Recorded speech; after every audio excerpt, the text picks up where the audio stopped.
The prestigious school of Strixhaven holds a place in the heart of some of the strongest mana wielders across the multiverse. Talented and adventurous mages have brought honor, prestige, and glory to the halls of mystic teaching. Many of those who have attended often wish to be buried alongside the beloved university to be a part of its legacy forever. Yedora honors this wish by planting trees with the essence of these fallen mages and remembering their names. Even if your opponents aren't nearly as worthy such a funeral, make sure to remember their names once you've buried them with the Undertaker of Strixhaven, Yedora.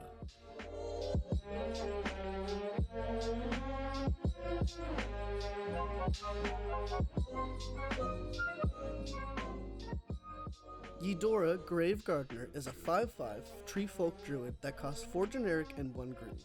Her ability reads, whenever a non-token creature you control dies, you may return it to the battlefield, face down under its owner's control.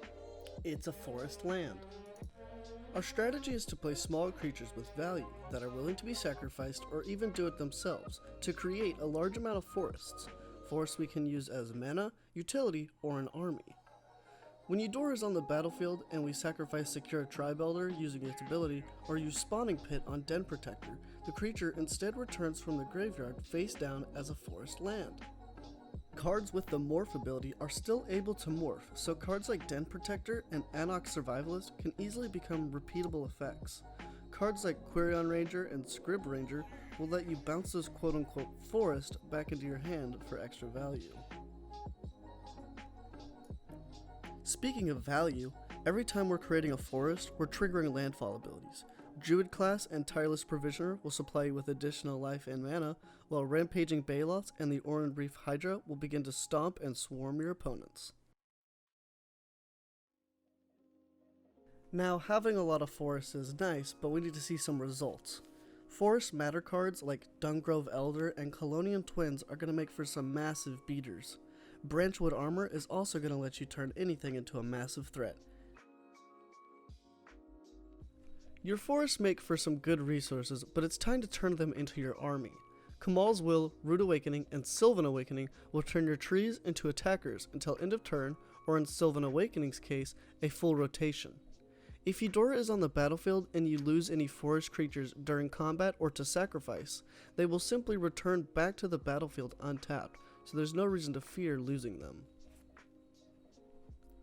Cards like Ambush Commander will turn and keep your forest into creatures, which is awesome, but it has its risks.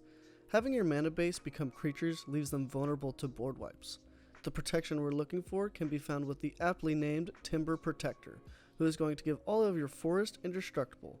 Therefore, all of your forest creatures are indestructible.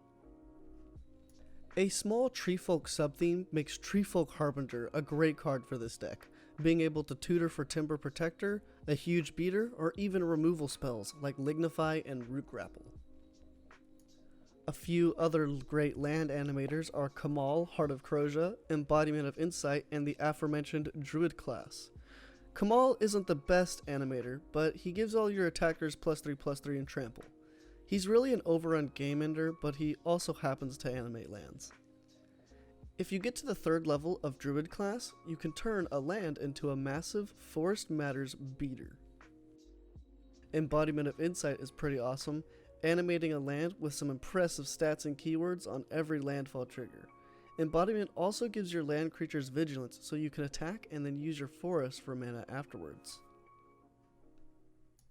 Awesome, let's talk about some of the fun interactions that are possible with this deck. Choosing when to make your lands creatures is important. Kamal's Will and Natural Affinity are instant speed mass animation spells that you can turn your lands into blockers when necessary. However, Natural Affinity targets all lands, making all of your opponent's lands creatures as well. If Yedora or Timber Protector are on the battlefield and someone casts a Damnation, respond with Natural Affinity, making all of your opponent's lands creatures. Damnation resolves, destroying all of your opponent's lands and creatures while your board is fine. Yedora is begging to go infinite in so many ways. Any sack outlet plus Yedora plus anything that makes your lands creatures can enable infinite landfall triggers. Target one of your forest creatures with a sack outlet, that activates Yedora, bringing it back as a forest land creature, which triggers your landfall abilities like Provisioner or Baloths. Keep repeating this effect until you have enough resources or Bailoths to win the game.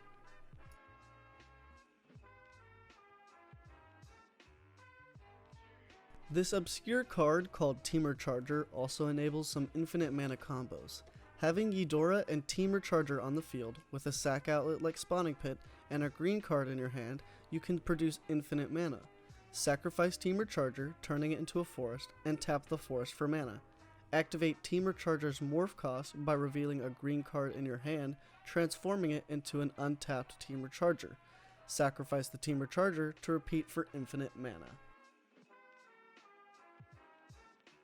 Yedora is a very unique, very powerful mono-green commander with so much room for customization and upgrading.